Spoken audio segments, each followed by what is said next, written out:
So in the last episode of my SimCity Create a World series, I was promising a lot of things. I was promising detailing episodes. I was also promising to show you guys what the trees all look like. Well, I'm gonna explain why that won't be happening in this series in just a moment. Now, for those of you just joining me and just kind of getting to know my channel, my name is Michael, and I want to welcome you to Sovereign Gaming in Life Sims, the YouTube channel where I build worlds, lots, and share my thoughts on video games in the life simulation gaming space.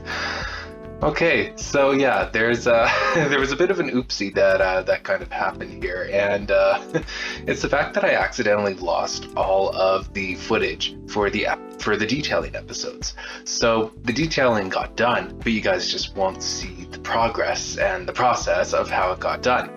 So I'm sure you're wondering now, like, what does the world look like? What got done? What didn't get done? What I managed to achieve and all that.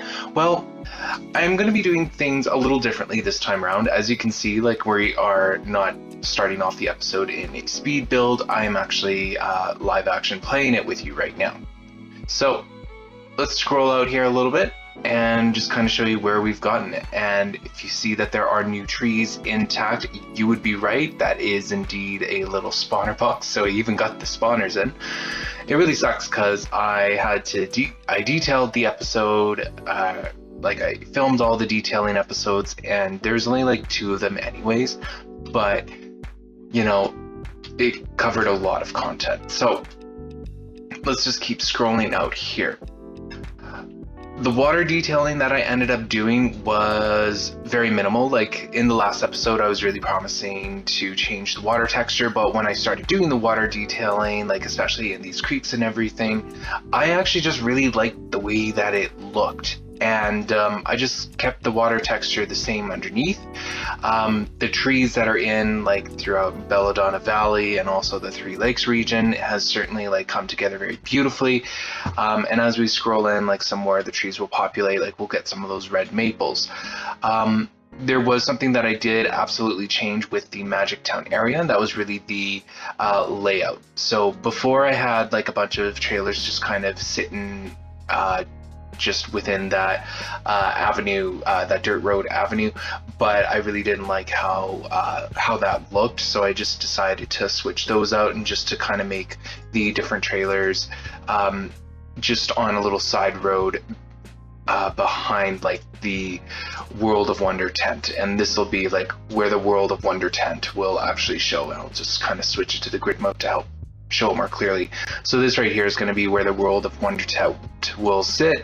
There's just like a couple of trailers to the side, and then a bunch more trailers in a back road just kind of behind it. And so yeah, that was another change that I had to make. As you can see, like the dirt roads have got a little bit of like some texture painted around them. That's because like the ends for when you do the intersections for the dirt roads, it kind of looks a little glitched, and you can even see that a little bit here as well. I'll quickly fix that in the time lapse when I get to it, because I do have to do a couple of fixes here and there. But yeah, that's kind of where I left off. I added in a bunch of spawners just outside of the lots, or more so like for common and like uncommon seeds, and I guess other things as well. Unfortunately, it doesn't like really show me which object it is. It's just giving me like an object ID, but I absolutely did make sure to place some of those objects, like a bunch of those spawners, like throughout here. Anyways, just because I like the idea of having Sims go off the lots to actually investigate and see what it's all come down to, or sorry, like to search and gather things. So yeah, a bit of a screw up here, so I do apologize for that. I do apologize for not like actually being able to save the detailing footage. But yeah, it was just kind of like an unfortunate series of events where I just kind of like deleted by accident. So yeah, bit of a mistake there. The water texture does look a little better when you get in closer to it. So if you're seeing that it's kind of looking a little glitchy, well, that's just kind of the nature of Create a World. It does look slightly better in the actual game. What you guys are seeing before right before your very eyes, I suppose, is the version of the Create a World SimCity that I'm actually playing in right now, doing all of those lot builds. So there is all of that. So all of it can really be seen within those lot builds if you are concerned about how it looks aesthetically and stuff. I do have to go around and fix like some of the water, because like these little indents of depth, I guess, like these little valleys, I suppose, really didn't turn out well even in the game. Like even it, like Create a World's kind of bad for showing this off, but sometimes it loads textures properly, sometimes it doesn't. And with the case of the water, it kind of doesn't. So it's going to be something that I will look to fix. The other major change that I made was actually with the parking lot for the stadium, and I just decided to extend the parking lot. It felt like it was just too small, especially like when we compare it to the Old Town parking lot, which feels a little more robust and like larger. And so I just wanted to, you know, increase the size on the parking lot that surrounded the future stadium build here that I will be doing by the time this episode comes out pretty soon, I would assume, actually. Some other things that I just kind of placed was I decided to fill up some of these islands with just like a tiny bit of vegetation. I'm sure, again, that you've seen glimpses of this during some of the builds that I have been doing on the channel all year long, I suppose. And yeah, of course, I continued something that I did for the Blue Water Village, and that was just to continue with a tree border here. And so what I did with this tree border is I just kind of used it to surround the different lots of the Belladonna Valley. And I also added in a little bit of a fence as well, just to kind of help make give it that rural feel that I was going for. So yeah, that really about sums up all of the changes that I did for the detailing. Honestly, like when it comes to the detailing itself of the episode, I tried to just kind of limit it to like trees and spawners and I guess like some flowers in here and there. I did take a look at some specialty areas such as the bridge here. I just decided to add in some rocks as I thought that the area just kind of warranted some rocks and some more detail attention here. So yeah, that's one view of it. This will be like another view of it as well. So yeah, that's really a summary of all the detailing that I got around to. I think I also want to show you guys the secret little area here. So yeah, this area just kind of, you know, off across from the Magic Town area is, I think I've explained this before, where I've really designed this to have a lot here that is another 64 by 64 lot, so another really huge lot, and it really is like the source of why, you know, Magic Town and this area are perpetually in autumn. And so yeah, like what I would fully intend here is for the Weatherstone to actually spawn here, and there is actually a little trick to doing that, and the trick there is really to make sure that like all the lots are showing that square icon, like they aren't built on, like they don't register as houses in the lot. And then when you actually go in to build on one of those lots, it does change the lot type to something else, like it actually registers with the game. It's quite complicated to explain, so I will do a whole like separate video kind of showing how to get that Weatherstone to spawn in the correct place. However, that might not even be necessary if I ever get around to releasing a lot build here that includes the Weatherstone, and I'm not too sure if that's even possible with the Weatherstone, but I will risk it for you guys. Well, not risk it, but I'll do it anyways with the Weatherstone. I did do some specialty detailing here, just like adding in some rocks. Again, I really tried to keep the detailing minimum, for one reason being that I'm a little lazy when it comes to the detailing. The other reason is that I also want to try to get this game to run as smoothly as possible for you guys, and with this many trees and And like with the size of this world in of itself, I really tried to minimalize like the detailing for you guys. And you know, the trains and all that were making enough of a statement piece anyways. So where does that really leave us for this episode? So today's episode is really we're going to be focusing back on the suspension bridge that we started from. So we're kind of going back to our original, to the first episode, because when I uploaded this world and when I exported it, there were a couple of problems with the routing. And where those problems really arise from is having roads underneath the bridge. So I still need to build out this lot from the harbor, so I'll eventually get to that, I suppose. But yeah, when roads are placed underneath the bridge, and this is a tip for anybody that is using bridges, what will happen, at least with the suspension bridge here, is that the car will travel along it, and then it will recognize this road as being the road that it needs to go on, so it'll just like do a really awkward dip and then come back onto the bridge. So what that means is that we just have to shorten this road a little bit, which isn't a big deal. We have a lot right there, and then I can just paint it the asphalt color that I need it to be painted as. But the bigger problem is really this part. So I have a whole bridge going underneath it. Like, cars don't even make it past the bridge. They just climb up and then continue on if they're traveling towards Sim City. It's not the biggest problem in the world, if I'm going to be completely honest with you guys, because what I plan on doing is I plan on just getting it to snake its way up here. We've done a couple of switchbacks, like this is a good example here of a switchback. So what I plan on doing is really just getting it to do a couple of switchbacks and then up onto the bridge there, because having this road here and not having it function properly is just something that is going to bother me. And then I'll just like landscape a little bit here, make it look more like a hill and a cliffside. So yeah, trading a little bit of road for cliff, and that's really like the biggest plan that I have going forward with the detailing episode. Just like looking at it preliminarily here, and that was really like the only issue that I had when testing this world. Speaking of which, I'm sure that you guys are wondering like when this world will export and when it will be available to download. Well, by watching this episode, you'll know that it is pretty much like very much ready to be downloaded.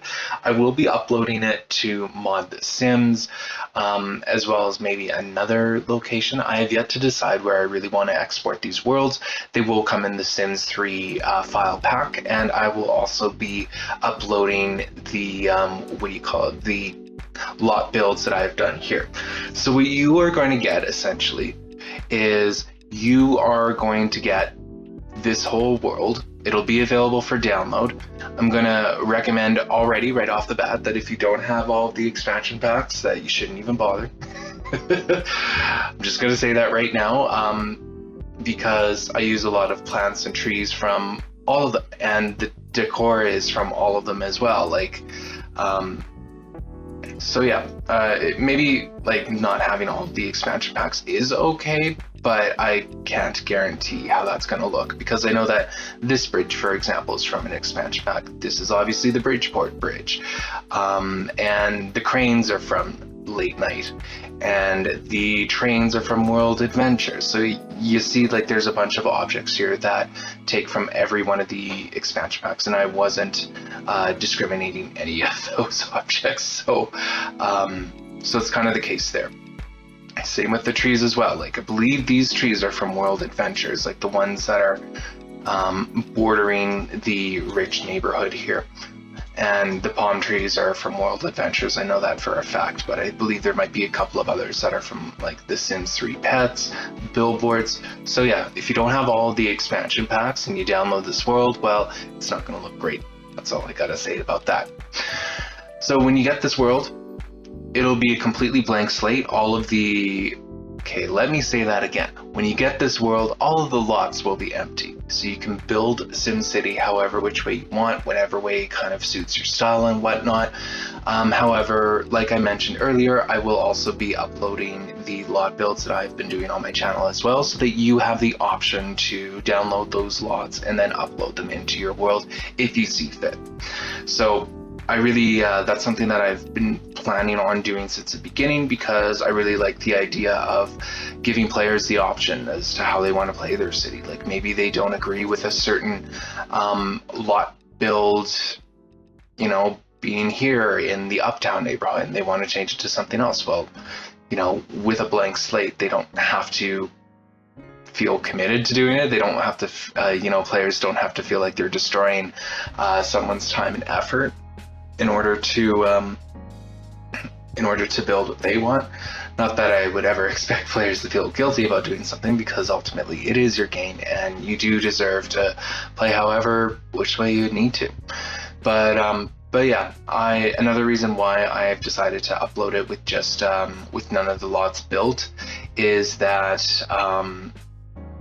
this is a pretty large world, and if I build all of the lots on here and try to export it and try to make it available for download, it's a pretty, like, it would be pretty significant, pretty taxing on computers and all that. So I wanted to kind of keep it minimal, make sure that you guys have a lot of space to work with, a lot of space to play in, and to also like give you that option if you want to download your if you want to download this world and then download the neighborhood lot separately, that that the option was certainly there.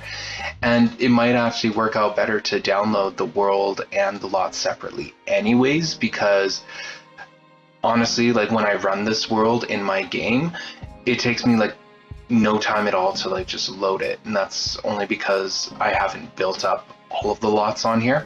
However, I know that like as I continue to build lots, it will start to take a little longer for my game to run, and so I just want players to be able to open the world and to have like to build in it however which way they want. So yeah, that's really a reason why I went really low on the detailing, a reason why it's going to be exported with no lots that are built, or pre-built I should say.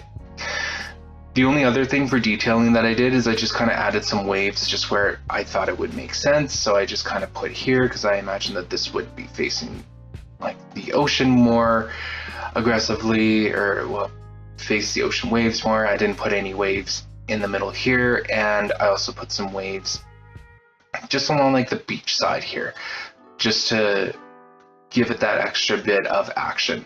So again, went very light on the detailing because I don't want your worlds to I really want your world to, like, when I really want the SimCity world to operate as smoothly as possible. Speaking of water and, you know, beaches and all that, you're probably wondering where the dive lots are. Well, I decided not to put them in. I did some experimenting with both, like in Create a World and in the SimCity world, and I just decided not to even put in a 64 by 64 lot in the middle of the ocean, just because I didn't feel like it looked good. And yeah, dive lots are hard, man.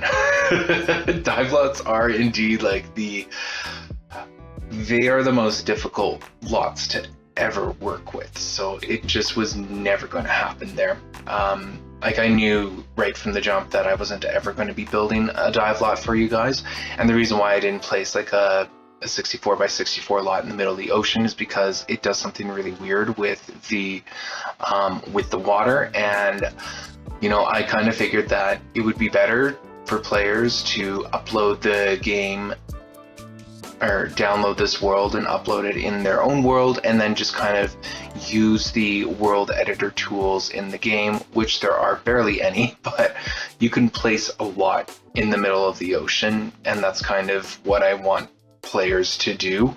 I don't trust that like what I do in this Create a World version will translate over into the game properly if I was to place a lot in the middle of the ocean, and that's really the biggest reason why I just decided not to do it at all.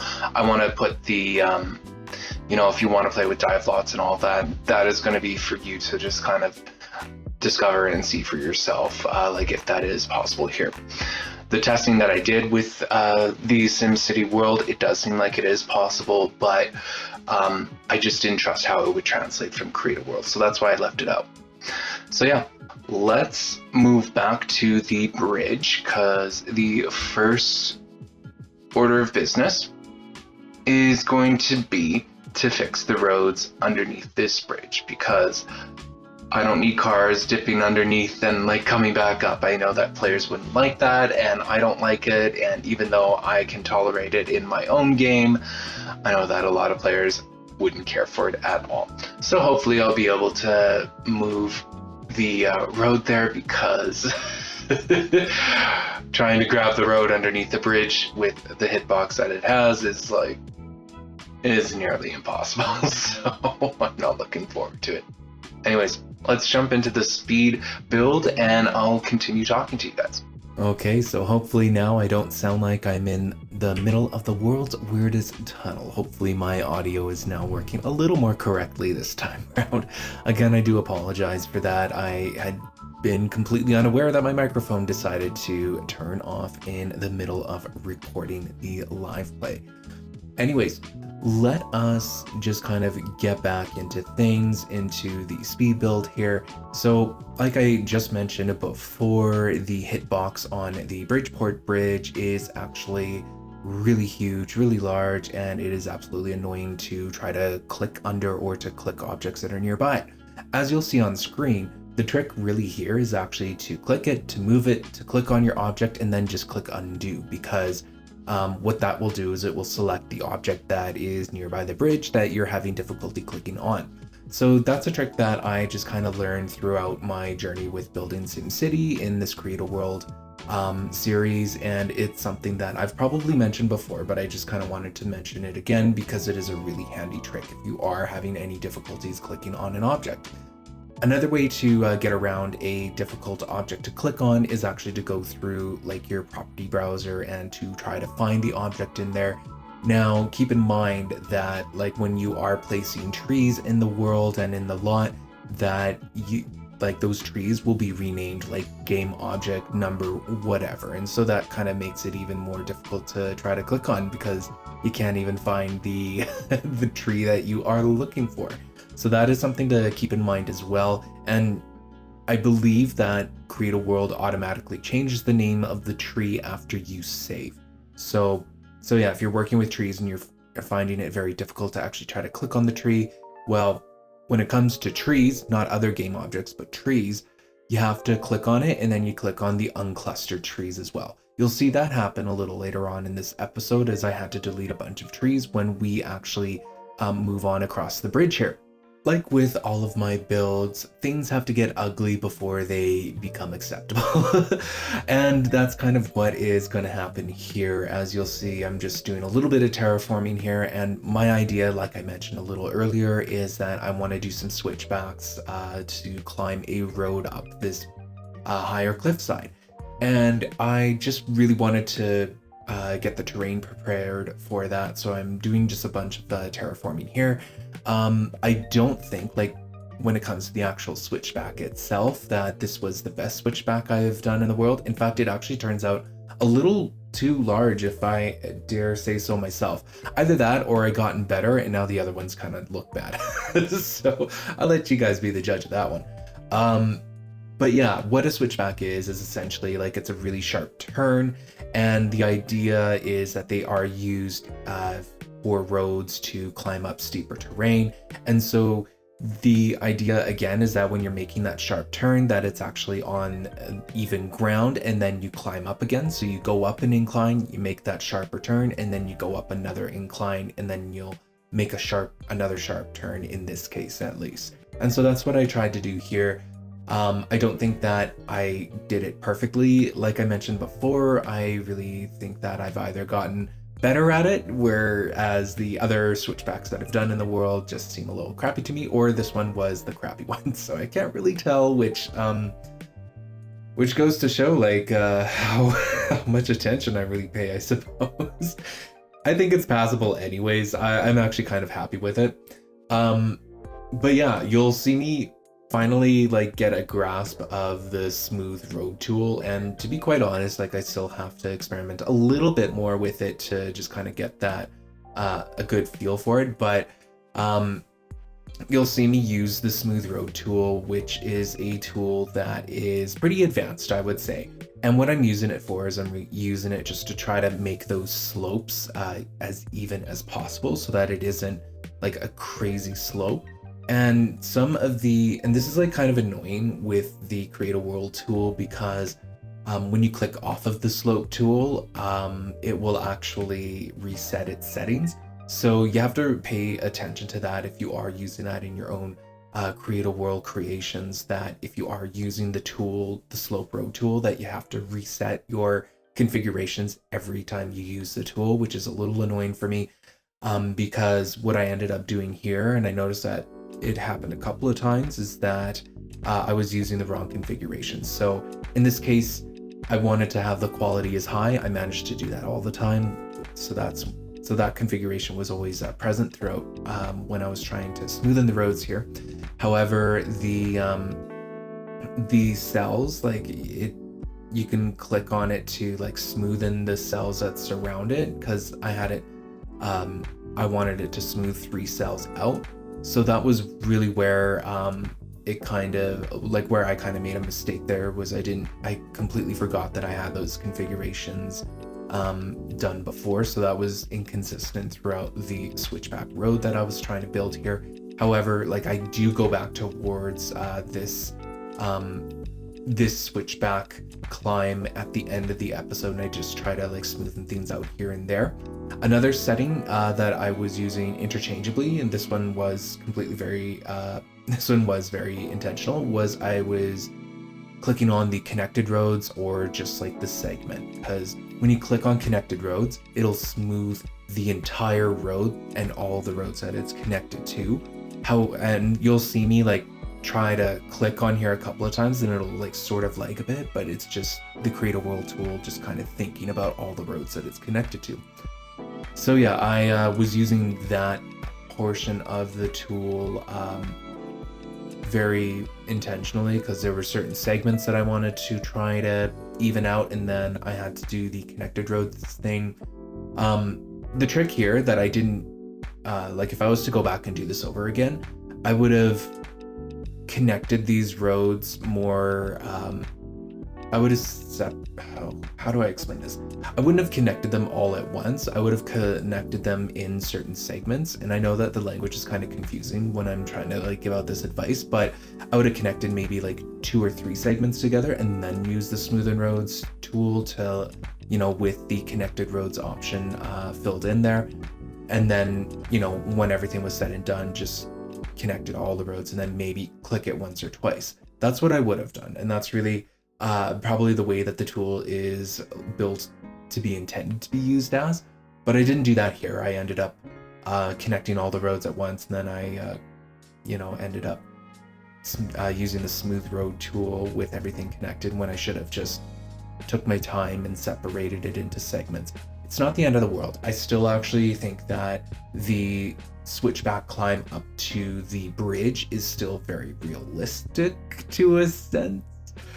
I say that now, but you might roast me in the comments for that one. But yeah, I still like the way that the switchback climb up to the bridge still looked. So it's not like it's not like it was an attempt that failed. It's an attempt that could have been a little bit better. But hey, it's done. It's not perfect, but it's done, and I didn't mind again how it turned out at the end of it.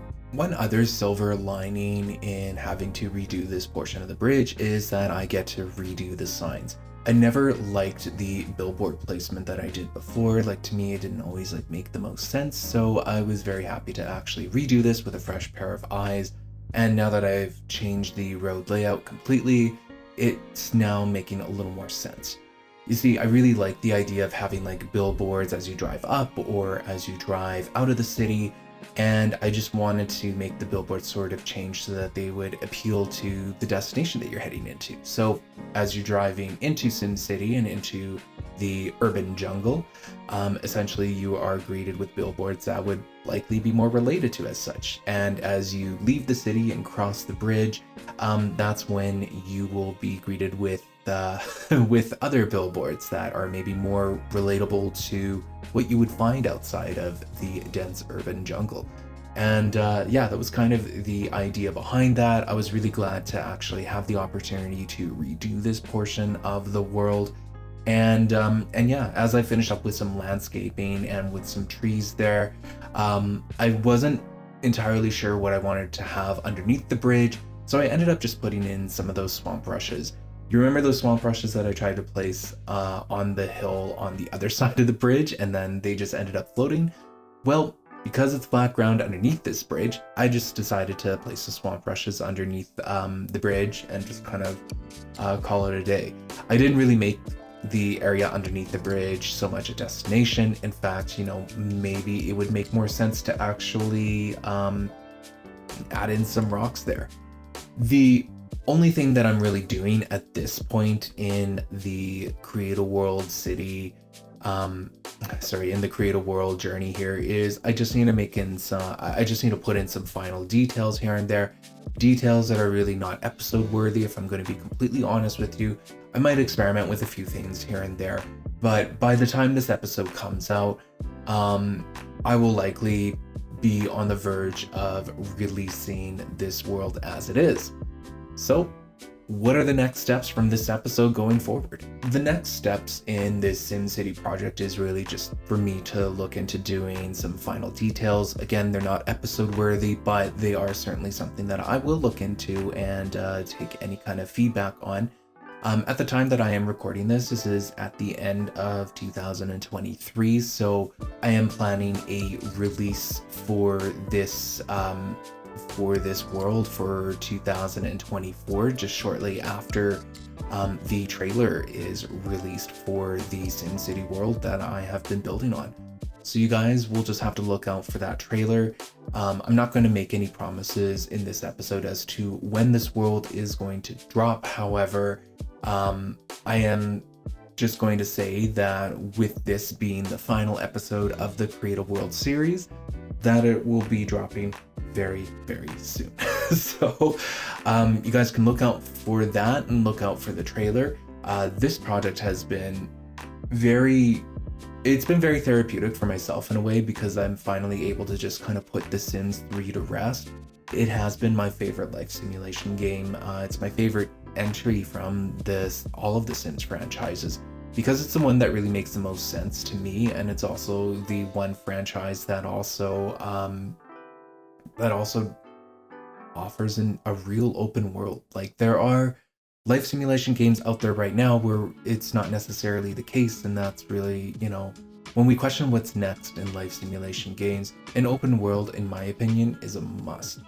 And The Sims 3 delivered on that about a decade ago, and it's just, it boggles my mind that an open world isn't something like a true open world like The Sims 3, like what The Sims 3 can offer, is not something that other upcoming life simulation games are necessarily offering or putting at the front and center of the features that they want to offer.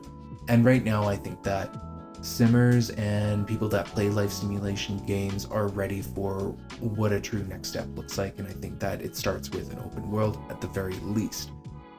I don't mean to get on my soapbox there and just kind of preach a little bit, but building this world has been very cathartic for me in that kind of sense. It's been very therapeutic for me. I just kind of get to sit down and actually just chill with you guys and to build the world with you. So yeah, even though this is like the last episode for the Create a World series, I'm still building the lots in the SimCity world, and those are going to be lots that I will also upload. Again, my idea here was just to really allow players to have access to all of the features that they could have, that they could possibly play within the Sims 3 franchise, so including all the expansion pack contents and whatnot, and then to also give players the freedom to build the world how they want, and then also like if they really like my vision, to download some of the lots or maybe all of the lots that I build as well. So yeah, it's been a journey. It's been a journey, and even though this part of the journey has certainly moved on to just me doing background work and all of that, I've been having a lot of fun doing it, so there's that. Now, if you would like to continue on with this journey just by like watching my speed builds and just watching each of the neighborhoods really come to life, then feel free to like this video and consider subscribing if you haven't already. I just want to take another minute here to just say thank you so much for watching. I really do appreciate it, and when you guys leave comments and just giving me general feedback on how the world is shaping up and the kind of visions that you have for it. It's something that really has helped me through a tough time, if I'm going to be completely honest here. And I just wanted to say again, thank you for that. I have really appreciated it. And with all that said, it's time to move on and to move into more speed builds. So I'm very excited to take you guys on that journey, because all the storytelling that I could do in Create a World, I can do so much more on a lot by lot basis, I suppose. Anyways, thank you again for watching, and I hope you have yourself a wonderful day.